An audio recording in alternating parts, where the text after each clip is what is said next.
जिनके पिताजी हैं श्री एसपी शुक्ला जी, वो गुरुजी के नाम से यहाँ काफी मशहूर हैं और क्षेत्र में, जैसा कि हमने भी लोगों से पूछा तो वो गुरुजी के नाम से काफी फेमस है और शायद इसका एक बड़ा फायदा पार्षदी में उनके पुत्र जो विनीत कुमार शुक्ला जी हैं उनको भी मिल सकता है। तो हम सबसे पहले आप सबका की मुलाकात जो है विनीत कुमार जी से हम करा रहे हैं, तो आप हमारे साथ मौजूद रहेंगे। विनीत जी नमस्कार। सभी सम्मानित जनता का बहुत बहुत सादर आभार और सभी को मेरा सादर प्रणाम। आप लोगों का आशीर्वाद इसी प्रकार मुझे मिलता रहे, यही मेरी मनोकामना है ईश्वर से। सबसे पहले मेरा सवाल ये है कि आप युवा हैं और अभी आप मतलब एकदम से सारा करियर छोड़ के आप एकदम राजनीति में आना चाहते हैं, ये क्या चीज़ है? इसकी प्रेरणा मुझे क्या नाम है, मेरे जो प्रबुद्ध जन हैं इस क्षेत्र के, उनके द्वारा मिली और इसमें से कई लोग यहाँ मौजूद भी हैं हमारे बीच में।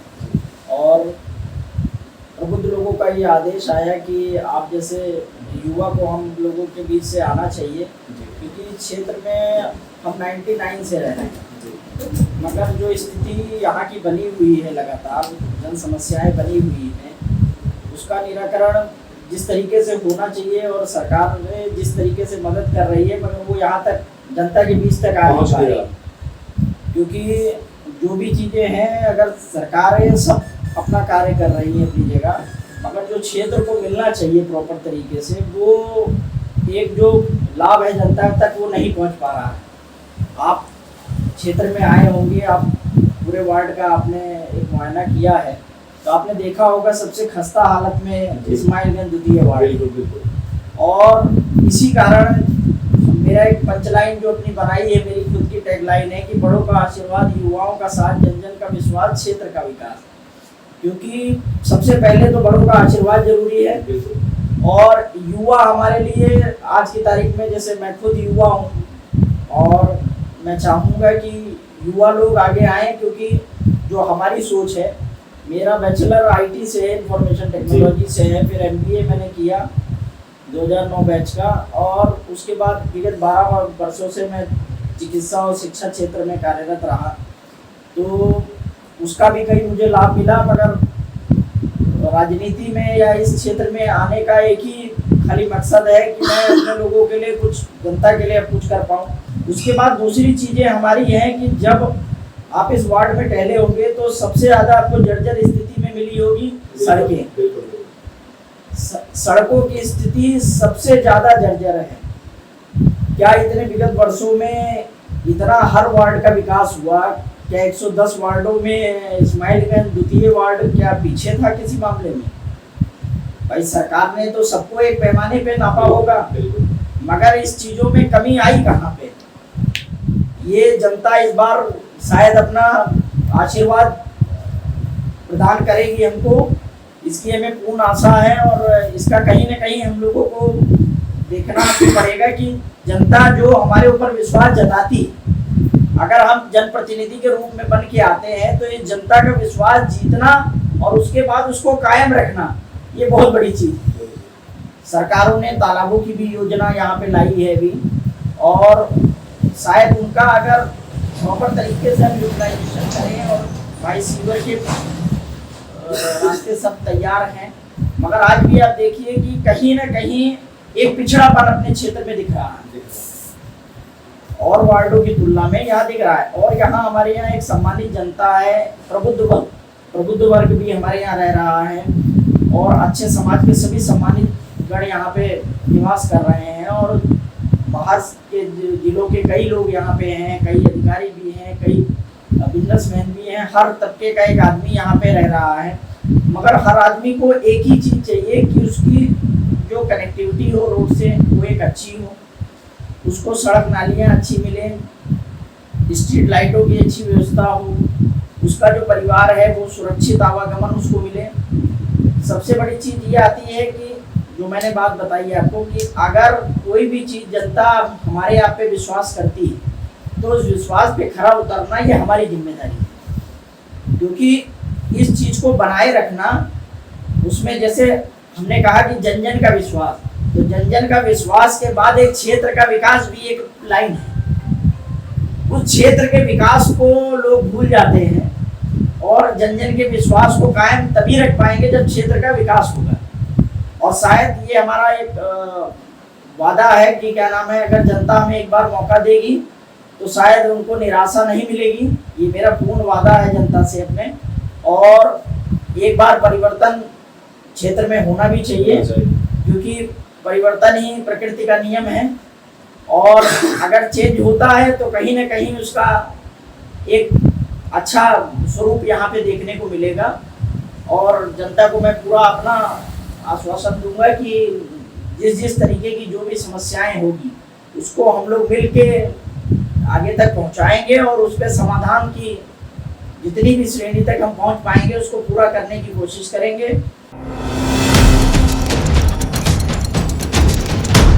अच्छा, मैं एक सवाल पूछना चाह रहा हूँ, इतनी हाई एजुकेशन के बाद आप जमीन पर उतरे हैं, ठीक है ना, आम जनता की सेवा के लिए जमीन पर उतरे हैं। मैं देख रहा हूँ दिल लगाकर आप शायद उतरे ही हैं, क्योंकि आपके अंदर जो जज्बा दिखाई दे रहा है वो मुझे अभी से ही पार्षद वाला जज्बा दिखाई दे रहा है, ठीक है। तो आप जनता के लिए इतना सब कुछ कर रहे हैं तो जनता अपने आप वोट देगी, मैं सोचता हूँ जहाँ तक। लेकिन फिर भी मैं आपसे ये पूछना चाहता हूँ कि जनता के लिए आपने और कुछ क्या कोई संदेश ऐसा रख रखा है जो जनता तक पहुँचा पाए? अभी जो हमारा एक पर्सनल घोषणा पत्र है, जो हमारी एक यहाँ के प्रबुद्ध जन के द्वारा उसको तैयार किया जा रहा है, उसमें कई चीज़ें ऐसी हैं, जब अभी चुनाव बिल्कुल नज़दीक आएगा तो उसको हम लोग ओपन करेंगे। और जो आप उसमें एक आपकी खुद की भी एनालिसिस रहेगी कि शायद वो 110 वार्डों में सबसे अलग होगा, ये मेरा वादा है। क्योंकि उसमें कई योजनाएं ऐसी हैं जो हमारे द्वारा अभी पर्सनल उसको कहीं ना कहीं उसमें सहयोग प्रदान किया जाएगा। और जितना भी कोशिश रहेगी कि जो सरकारें हम लोगों को जो सुविधा यहाँ तक प्रदान कर रही है वो पूर्ण रूप से जनता के बीच तक आ पाए। क्या कारण है जो पुराने पार्षद काम नहीं कर पा रहे? अब ये तो मैं किसी पे टिप्पणी नहीं कर पाऊंगा किसी भी चीज़ के लेके, मगर मैं अपना एक आश्वासन जनता को देना चाहूँगा कि क्या नाम है, जनता का विश्वास ही है जो मुझे इस क्षेत्र में लेके आ रहा है। और उस चीज़ को मैं पूरा करने में बाबा नीम करौली महाराज जी का मेरे आराध्य हैं, तो उन्हीं का कुछ एक विशेष आशीर्वाद प्राप्त होगा और मेरे जनता का आशीर्वाद प्राप्त होगा जो मैं इस क्षेत्र में आया हूँ। और शायद ईश्वर ने कहा होगा कि अब आपको इस क्षेत्र में आना है और लोगों के बीच में कुछ करना है, क्योंकि एक क्षेत्र चिकित्सा शिक्षा क्षेत्र वो भी एक सेवा क्षेत्र ही है जिससे हम लोग हमेशा जुड़े रहे। मैं 12 वर्ष से जुड़ा रहा हूँ, मगर राजनीति को लोग दूसरे पहलू में देखते होंगे, मगर मैं आज भी उसको जनसेवा के भाव से देखता हूँ। क्योंकि कहीं ना कहीं लोगों का एक विश्वास आपके ऊपर होता है। अगर 30,000 जनता आपके वार्ड की है और वो आपको चुन के भेजती है और आपके वार्ड का पहला सदस्य आपको बनाती है, तो वो आप पे विश्वास करती है। उस विश्वास को कायम रखना हमारा आपका सबसे पहला मूल कर्तव्य है। तो मेरा एक अगला सवाल ये कि मान लीजिए जनता ने आपको विश्वास पर खरा उतार के आपको पार्षद बना दिया, तो ऐसा तो नहीं कि बाकी पार्षदों की तरह जो अब तक होता आया है फिर आप उनको भी भूल जाएं? नहीं, ऐसा नहीं है। देखिए, ये समय है, एक चक्र चला करता है। तो आज अगर हम जीतेंगे तो वो जनता के ही आशीर्वाद से जीतेंगे, और कल उसी के आशीर्वाद से हम आज चुनाव में आए हैं, इस क्षेत्र में आए हैं, और तो उसके विश्वास को तोड़ना तो शायद असंभव है। अच्छा, ये चुनाव तो आप निर्दलीय लड़ेंगे ना? अब अभी ये तो कोई फैसला, ये हमारी कोर टीम फैसला करेगी कि ये चुनाव कैसे लड़ा जाएगा, किससे लड़ा जाएगा। मैं पूछना चाहता हूँ, जनता को बताना चाहता हूँ, मतलब कौन सी ऐसी पार्टी है जिसकी तरफ आपका झुकाव है? अभी तो फिलहाल ऐसा कोई विचार नहीं है। जो हमारी कोर टीम डिसाइड करेगी वो वही सर्वमान्य होगा।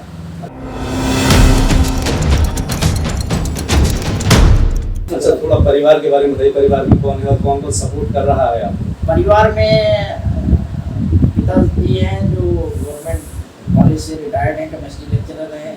माता जी हैं, वो पूर्व शिक्षिका रही, लखनऊ यूनिवर्सिटी से उन्होंने MA किया HD से। बड़े भाई हैं डॉक्टर रमेश शुक्ला, जो इसने पंडित दीनदयाल पशु चिकित्सा विश्वविद्यालय में फार्माकोलॉजी डिपार्टमेंट में असिस्टेंट प्रोफेसर हैं।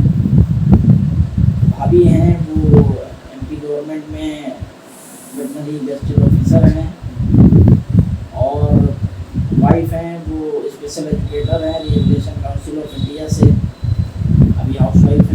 पूरा परिवार हाई एजुकेटेड है, उसके बाद भी आप जमीन पर हैं, ये खासियत बता दीजिए। मैं जनता को ये बताना चाहता हूँ कि इतने एजुकेटेड परिवार का व्यक्ति अगर कोई जमीन पर आकर सेवा करना चाहता है तो उसका कारण क्या है? ये सब हमारे माता पिता जी का संस्कार है जो हम लोग आज यहाँ पे जी उसी का ही एक स्वरूप है, क्योंकि शुरू से हमें मिला कि लोगों को जोड़ के चलना, क्योंकि पिताजी को यहाँ क्षेत्र में लोग गुरु जी के नाम से जानते हैं और उनका ही आशीर्वाद है, उन्हीं का एक वो है जिससे हमें जनता का बड़ा पूर्ण विश्वास मिल रहा है।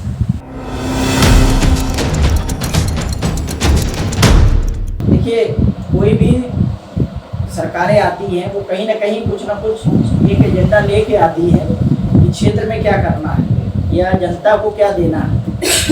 उसमें कहीं ना कहीं कोई ना कोई जो कमियां आती हैं, अब उसका आकलन तो भाई देखिए अभी हम बहुत छोटे स्तर पे हैं, हमारा करना उचित भी नहीं है। नहीं, बस मैंने 2 शब्द ही पूछा था उनके बारे में, आप क्या कहना चाहते हैं? तो इस वजह से जो भी भाई मुख्यमंत्री एक सबसे अहम पद होता है प्रदेश का, और अगर उस पद पे कोई बैठता है तो कहीं ना कहीं उसकी गरिमा और उसका एक अपना महत्व होता है, और उसको बनाए रखना और सब कुछ रखना एक बहुत बड़ी चीज़ है। क्योंकि हम तो एक पार्षदी का चुनाव लड़ने जा रहे हैं, तो हो हमारे सकता है आज पार्षदी का है, कल विधायक का चुनाव हो सकता है। अब ये तो जनता जनार्दन फैसला करेगी कि हमें किस दिशा में आगे बढ़ना है। और अभी तो फिलहाल जो उद्देश्य है जनता को जो अपना जनता ने अपना आशीर्वाद जो हमें प्रदान किया है और युवाओं ने अपना साथ दिया है, उसमें कहीं ना कहीं हम लोग खरे उतरे, और जो भी फैसले होंगे वो हमारी जो प्रबुद्ध जन की टीम है, जो क्षेत्र में जितने भी हर क्षेत्र में हमारे वार्ड में जितने भी क्षेत्र हैं वहाँ एक प्रबुद्ध लोग हैं, जो भी सम्मानित जनता है, सबसे राय लेके ही हम लोग क्षेत्र में आगे भी 5 साल काम करेंगे। ये नहीं कि एक पार्षद बनने के बाद कि खाली एक पार्षद का ही डिसीजन सब कुछ होगा, जनता का डिसीजन सर्वमान्य होगा।